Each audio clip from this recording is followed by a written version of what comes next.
ہمت کبھی مت ہارو، کیونکہ پہاڑوں سے نکلنے والی لہروں نے آج تک کسی سے نہیں پوچھا کہ سمندر کتنا دور ہے۔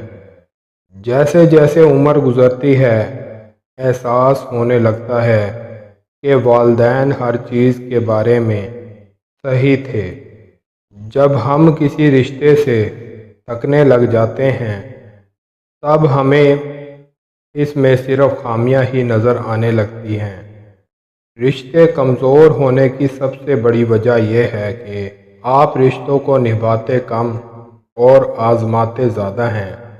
اچھا انسان ریاضی کے زیرو کی طرح ہوتا ہے، جس کی اپنی کوئی قیمت نہیں ہوتی، پر وہ جس کے ساتھ جڑ جائے اس کی قیمت 10 گنا بڑھ جاتی ہے۔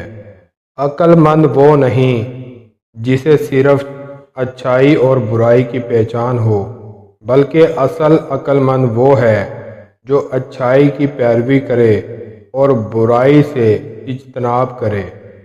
پوچھا گیا غرور کیا ہے؟ جواب ملا، خاک سے بنے گئے انسان کو اپنی اوقات بھول جانا۔ صرف اپنا ہی بھلا سوچنا انسان ہونے کے لیے کافی نہیں ہے، بلکہ اصل انسانیت دوسروں کا خیال رکھتے ہوئے ان کے ساتھ چلنا ہے۔ جب روح کو چپ ڈس جائے تو اندر سے بے شمار قبریں وجود میں آ جاتی ہیں۔ کبھی کبھی برا وقت آپ کو اچھے لوگوں سے ملوانے کے لیے آتا ہے۔ بھروسہ تو اپنی سانسوں کا بھی نہیں ہے اور ہم انسانوں پر کر بیٹھتے ہیں۔ زندگی میں خیر خواہ لوگ کم اور خام خواہ لوگ زیادہ۔